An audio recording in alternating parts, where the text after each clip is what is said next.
Okay, I think we'll make a start. Um, Tēnā koutou katoa, and welcome to the third webinar in the Now We Are 15 series hosted by the Growing Up in New Zealand team. First of all, I'd just like to apologize for the slight delay in starting. There seemed to have been a problem with the links that were sent out, and people were not able to log in, but hopefully a new link has been sent out, and we'll get a few more people on this call.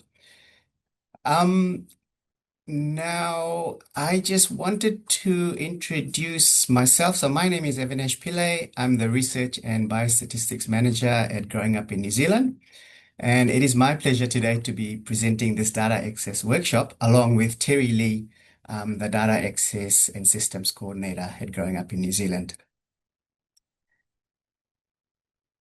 Um, so, just before we start, a little bit of housekeeping. You'll see that there is a question and answer feature available for you in this webinar. And please use that feature to send through any questions you have about our 15-year data or our other Growing Up in New Zealand data sets, or any questions around data access. And we will keep a track of the questions. We have the Growing Up team monitoring the question and answer, so we'll be able to provide some answers. But if we're not able to answer today, we will get back to you very soon after the webinar with answers to your questions. Okay, so many of you will know that Growing Up in New Zealand is Aotearoa's largest contemporary longitudinal study of child and youth well-being. Participants in our study were recruited in 2009-10 during pregnancy, and the team has been following the cohort since this time. The work you are hearing about today comes from the 15-year checkpoint, which was designed with two objectives in mind. The first one was to reach out to our cohort and continue the work of relationship building. And then the second one was to administer a brief questionnaire designed to be relevant to this age and stage of our Growing Up in New Zealand cohort, so 15-year. And that's what I'll be starting today's presentations with now. As you can see, oops, sorry about that. The outline for today. So the session today is to understand our 15-year checkpoint data sets. And then I'll also talk a little bit about the other Growing Up in New Zealand data sets and the longitudinal data sets that we have over the last 16 years. And Terry will then cover the data access process. So this workshop today is useful for anyone interested in using data from the Growing Up in New Zealand longitudinal study. The aim is to go through the 15-year checkpoint data, also to understand what other Growing Up in New Zealand longitudinal data sets are available. I'll talk about the 15-year checkpoint data first, and then I'll talk briefly about all the other data sets we have. Now, I realize today there'll be people on this webinar who have used our Growing Up in New Zealand datasets previously. Previous or current data users. And for you, the 15-year data will be of interest. Then there are those here who are here to learn about what data is available and how to access our systems. And our data sets. So I hope there is something useful in this workshop today for everyone attending. So after I've finished, I will hand over to my colleague Terry, who, as I said, is the Data Access and Systems Coordinator at Growing Up in New Zealand. Terry will talk to you about the Data Access Committee application process and timings, the resources available that you'll need, and then Growing Up's secure data access platform.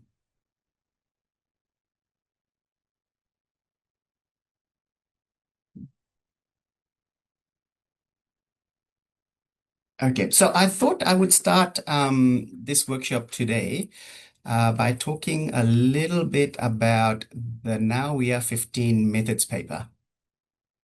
So the Now We Are 15 Methods paper is a paper that we've prepared for the 15-year checkpoint.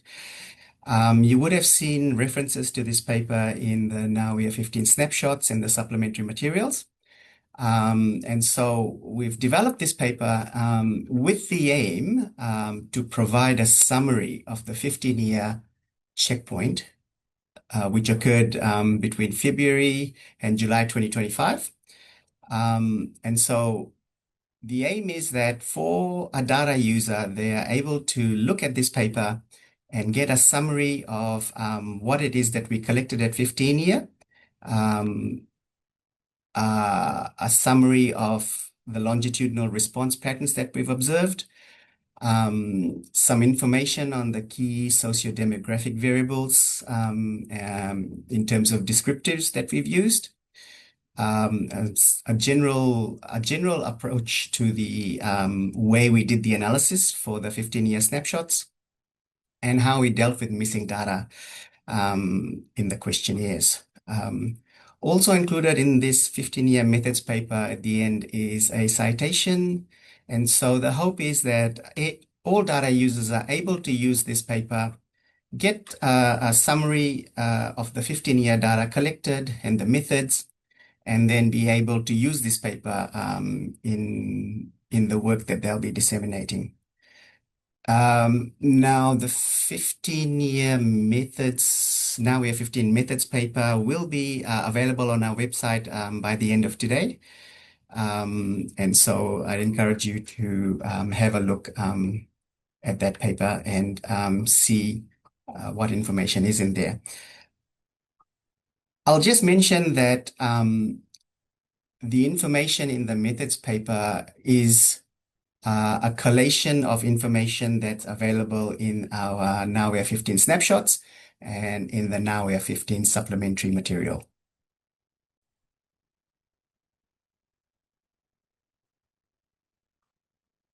Okay, this is probably a good time to have a look at the information that we've collected at Growing Up in New Zealand since the antenatal phase.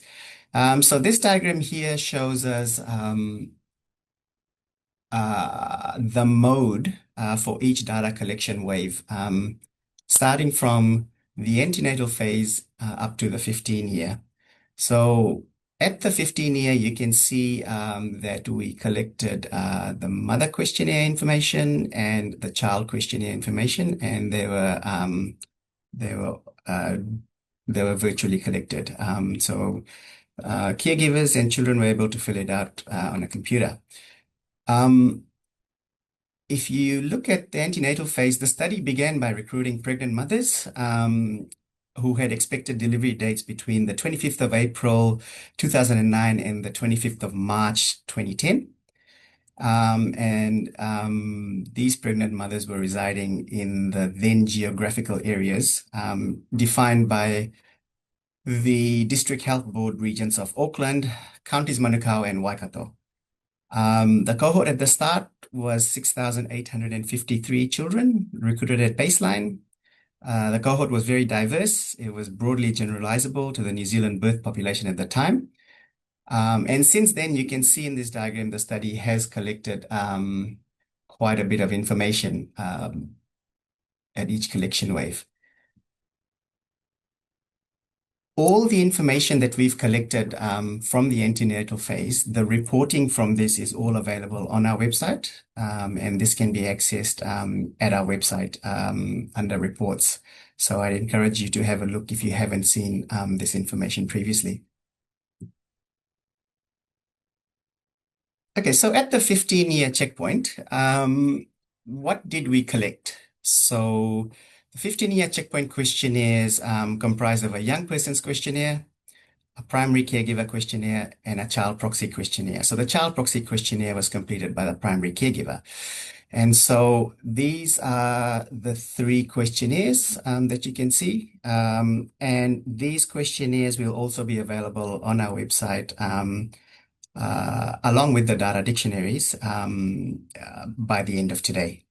So available for you to have a look at and start planning your research question. Briefly, the information collected from the young person included child health, ethnicity, and well-being constructs like depression, anxiety, resilience, and social and emotional health. The information we collected from the primary caregiver included data on housing, finances, material hardship, and food insecurity. The child proxy questionnaire collected information on disability, whether the children had access to health and social services, school education, satisfaction with school support, and hopes and dreams. So when combined with the existing longitudinal growing up in New Zealand datasets, and I'll cover that in the next few slides, the 15-year checkpoint data can really enhance the study's capacity, really to examine how multiple domains of well-being develop and interact over time. And so this approach really strengthens the relevance of the study for a wide range of stakeholders.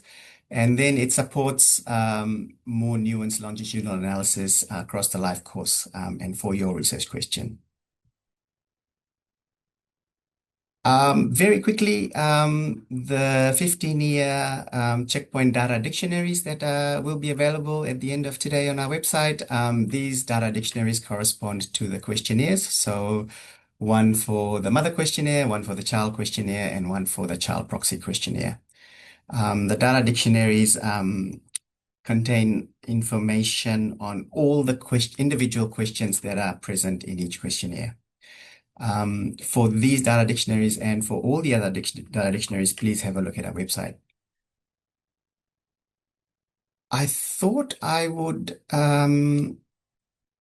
present to you just the amount of information that's available in the 15-year checkpoint datasets.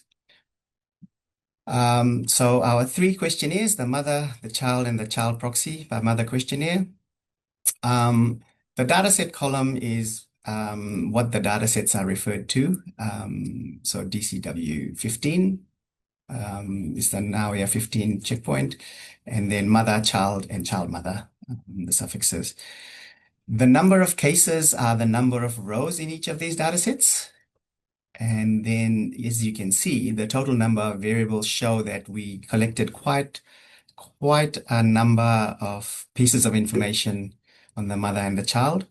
And so you'll be able to have a look at the data dictionaries and see what information there is. But this is just to give you an idea of how much information that we've collected at the 15-year checkpoint. Something else that's present in our methods paper is for the 15-year checkpoint is this graph. So this shows the longitudinal trajectories, longitudinal trajectories of our cohort broken down by the ethnic groups. So as you can see here on the x-axis, we've got the overall group, Māori, Pacific, Asian, Mila, Other, and the sole European ethnic groups. And we've got some numbers below them. These numbers are the numbers present at the antenatal phase. And then on the side there, you can see what the self-identified ethnicity, the total response, numbers are at the 15-year mark. So this graph really gives you an idea of longitudinal response patterns over time, broken down by the ethnic groups. Now, ethnicity refers to the mother's total response ethnicity, as reported at the antenatal collection wave. And so the construct of ethnicity is widely used to measure and analyze differences between groups. Um, and more importantly, the total response ethnicity was used to present descriptive information in the Now We Have 15 snapshots. For a full description of total response ethnicity, please have a look at the supplementary material and the methods paper. It's explained in there, but this classification really is used by the health and well-being sectors, the total response ethnicity, quite a lot.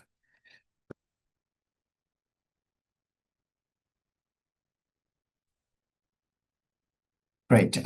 Just to finish off on the Now We Have 15 data, the methods paper is available here. If you scan this and look on the web page, it's there. And this is what the front page of the Now We Have 15 methods paper looks like with the citation. Okay. I will very quickly just walk you through what the other data sets at Growing Up in New Zealand look like. So the best way I thought we'd do this was if I gave you a longitudinal data overview of all the data sets that we have at Growing Up in New Zealand, including the Now We Are 15 data sets.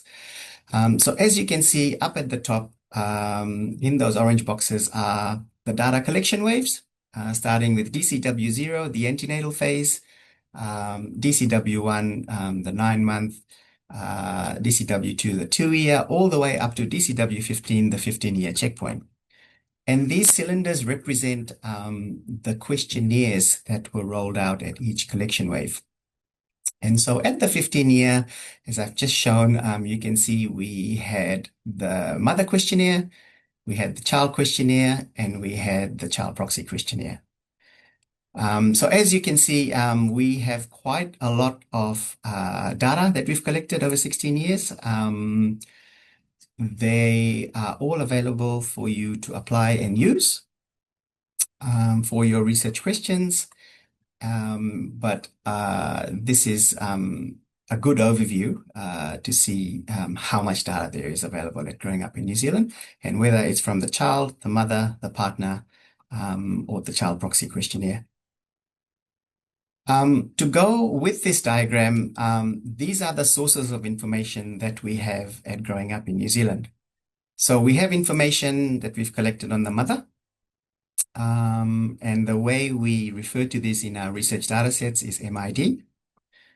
We have information we've collected from the partner.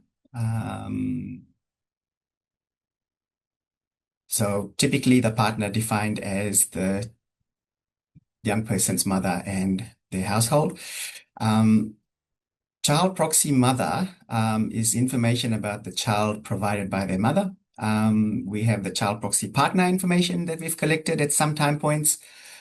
We've also collected child observations at previous collection waves, and then we've collected information from the child themselves.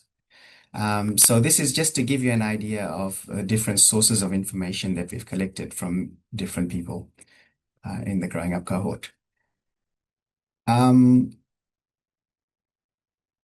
my way of thinking, no data access workshop is complete without our entity relationship diagram. Now you're probably looking at this and going, yikes, I can't see that at all, or also that there's way too much information in here. So I'll just enlarge it a little bit.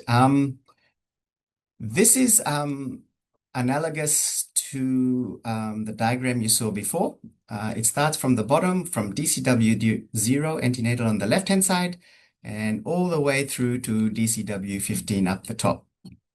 Now, the information in the boxes are the MIDs, the CIDs, and the FEMID is the information that you saw on our previous slide. And for people using our research data sets, these are the keys that you will use to link across data sets, across time, for your research question of interest. So for example, if you were to use mother information and you wanted to merge the antenatal mother information with the 15-year mother information, you would merge those two data sets using the MID key. You could also use the child ID key, and you can also use the family ID key if you wanted to merge across time. So this is a very useful diagram, really useful for people who will be hands-on with growing up in New Zealand research data sets and who will be data wrangling and merging and analyzing the growing up in New Zealand data.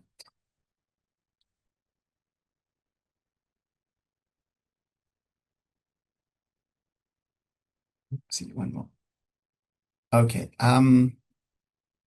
The diagram that I've shown you and the sources of data information that I've shown you and the Now We Are 15 information that I've also shown you, these are all available in our data user guide, which will be on our website very soon by the end of today. The data user guide is actually a very useful document, one that I've found very useful for all the years that I have been working with growing up in New Zealand data. It is quite a long document, but it represents all 16 years of information that we've collected and growing up in New Zealand. It does have a nice table of contents which you can browse, but really it has information about all our data collection waves. It has very useful information about the structure and the content of our research data sets. Information available on there will be very useful to people working with our research data sets, information on linking data sets across data collection waves. So please have a look at that. There's a lot of information on the tools and the scales that we've used in our data collection waves. And then there is a section there titled Considerations for Analysis and Interpretation of Data by Ethnicity.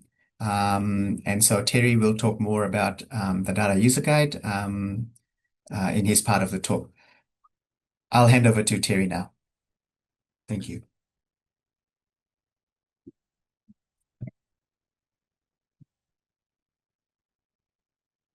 Thank you, Avinash. That's really informative. Kia ora koutou. My name is Terry Lee, and I am the Data Access Coordinator at Growing Up in New Zealand. In this session, I will give you a practical walkthrough of how to access BRNZ data. I will cover where to start, how the application process works, what the review stages and timeframes usually look like, and what happens once the application is approved. If you are new to BRNZ data, this will give you a good overview. And if you have been through this process before, there are some updated resources and process changes that will be useful to know. The main goal today is to help make the data access process clearer and easier to plan for, whether you are getting ready to submit an application or just thinking ahead of a future project. Before you start preparing an application, we strongly recommend spending some time going through the main data access resources first. Then they will help you understand what is required, whether the data is suitable for your project, and how to use it appropriately.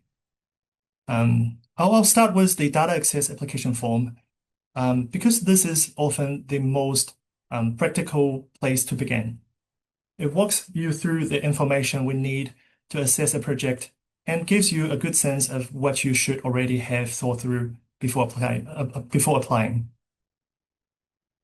The data access protocol is the foundation of the data access process. It explains the purpose of the data access, the principles and responsibilities involved, the role of the data access committee, and the safeguards in place to protect participant privacy and appropriate use of the data. When you are scoping your project, as what Avinash has already mentioned in his part. The data user guides, data dictionaries, and questionnaires are especially useful. They help you understand what data is available, whether it can answer your research question, and which variables within data collection waves may be relevant. The data workshops also provide a practical walkthrough of the process. Recordings of the previous workshops are available on website and cover earlier data collection waves. The workshop you are attending today focuses on DCW 15, and the recording will also become available online. The data output guide is another key resource. It was introduced last year and explains the rules and methods used to protect participant confidentiality when producing outputs from the GWINS data. All of these resources are available through the GWINS Data Access Application webpage, and it is mandatory that all project members confirm they have read and understood them. If you get stuck or have any questions while going through these resources, you are very welcome to contact us at dataaccess@growingup.co.nz.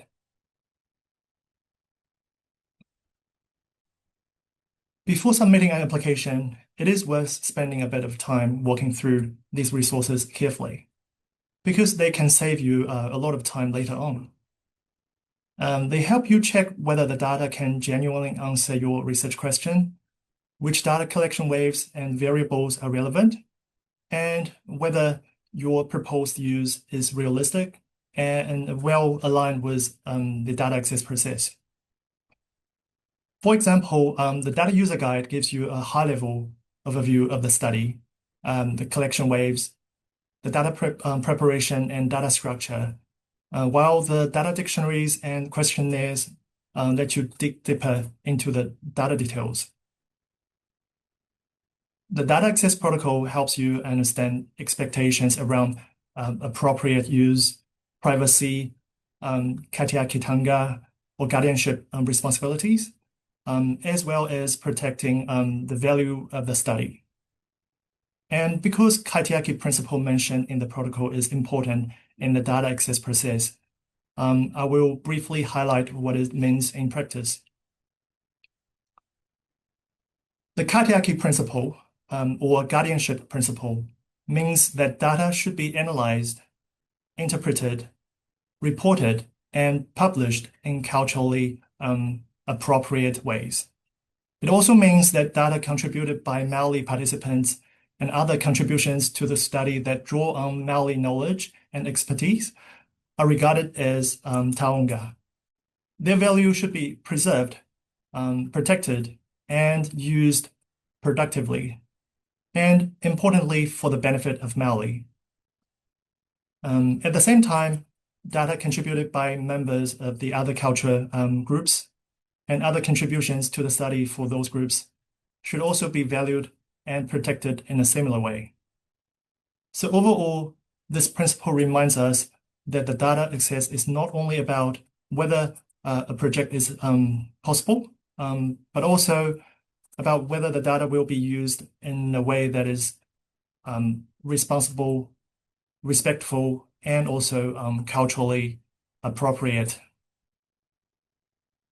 And when you keep these principles in mind from the beginning, it becomes much easier to prepare a clearer and appropriate application. When it comes to write your application, these resources, like what I mentioned in the previous slides, helps you to put together a clearer and more focused proposal, explaining why you need specific data, how you will use it, and how your outputs will be managed safely. So overall, we encourage you to treat these resources not just as reference documents, but also as tools to help you shape a stronger application from the start. And now I will briefly walk through the standard application process and typical timeframes. So the right-hand side of the slide, you can see that is a flow chart that we also have available on our data user guide and also our data application form. The first step is the compliance check. Once you submit your application, we check all required sections are complete and the key information is there. If anything is missing or unclear, we will follow up with you before moving forward. And this usually takes up to 3 working days. The next step is the internal review by the GWINS research team. At a high level, it looks at whether the research questions and the requested data are appropriate, how participant confidentiality is protected, and whether the project will be managed responsibly. Ethics, Katia Kitanga, and the team capability are also considered. The stage can be iterative if clarifications is needed before the application moves forward. So we aim for around 10 working days, though timelines may be longer during busy period, which we will keep you informed. Once the internal review is complete with no further actions required from the applicant, the application goes to Data Access Committee, or DAC, for final approval. The Data Access Committee is made up of the DAC chair, the GWINS research director, the government agency representatives, and plays an important governance role, ensuring data access is appropriate and that the study principles are upheld. If DAC does not raise any major concerns, the usual turnaround time is about 10 working days. After approval, we move to onboarding. This includes finalizing data access agreements, arranging signatures, and setting up secure access. So once signed agreements are in place, onboarding usually takes around 5 working days. And overall, the process is structured and predictable, but it is important to allow enough time, especially if revisions are needed along the way. The final stage is onboarding, where approved applications become active data access projects.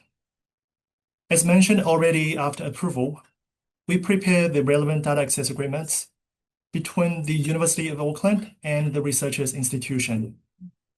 These agreements need to be signed and returned before access can be activated. New users will be asked to register a University of Auckland account before they can be onboarded. This account is used to provision access to Amazon Workspaces, which is our secure data access platform.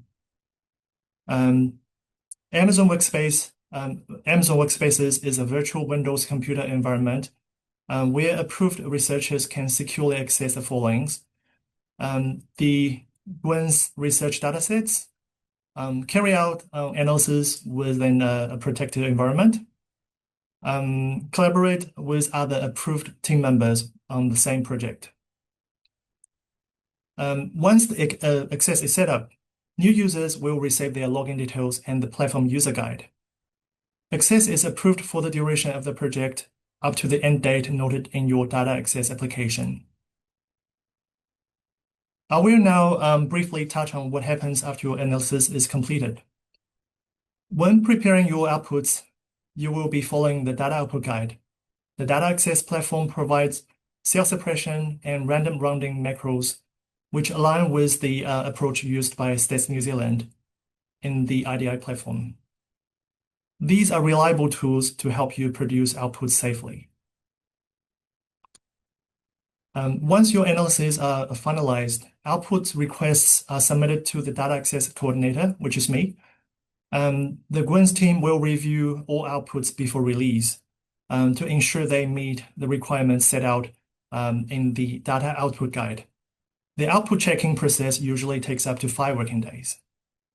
And this reflects the 5 SAFEs framework outlined in the data output guide, which is safe people, safe projects, save settings, save data, and save outputs.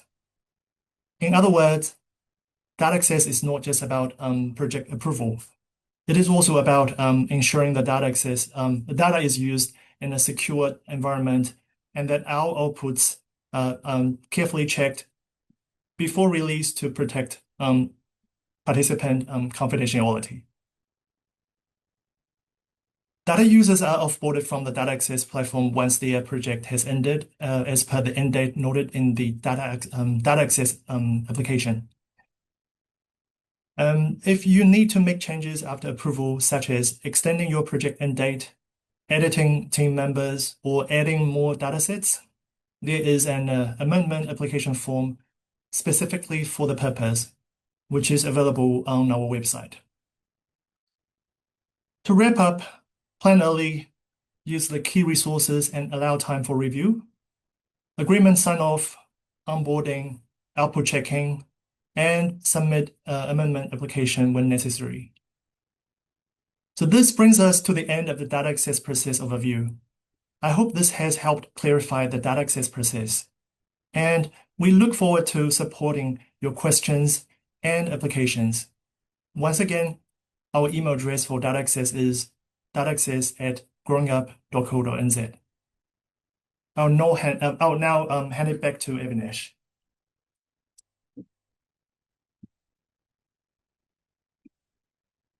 Great. Thanks very much, Terry, for informing us about how to access our Growing Up in New Zealand data, the processes, the procedures, and the timeframes for when people submit requests. I've seen that there has been a few questions posted. I'm just not.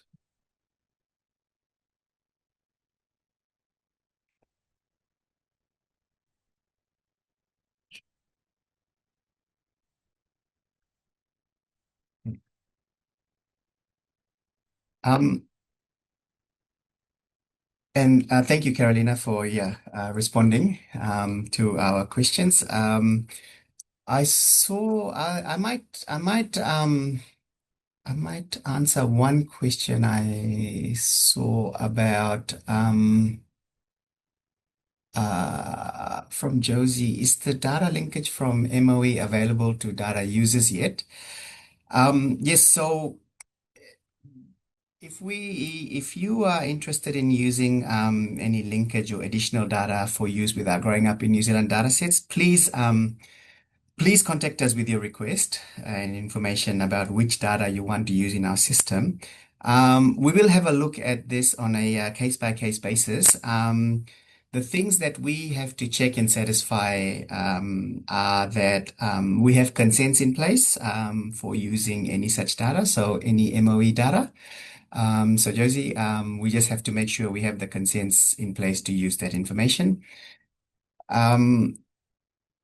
We also just have to ensure that we have the required resource to perform the linkages to our Growing Up in New Zealand datasets, and if there are any potential cost implications due to the work needed to enable linkage of datasets in our secure data access platform.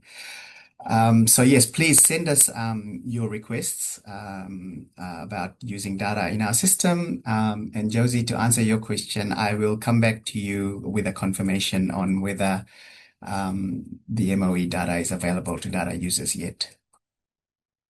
I see there's another question about ethics, and I will respond to that after this, Josie, along with another linkage question from Zheng Feng. Okay, great. So before I wrap this up, I'd just like to thank you all for being here for this data access workshop, the last webinar in the Now We Are 15 series.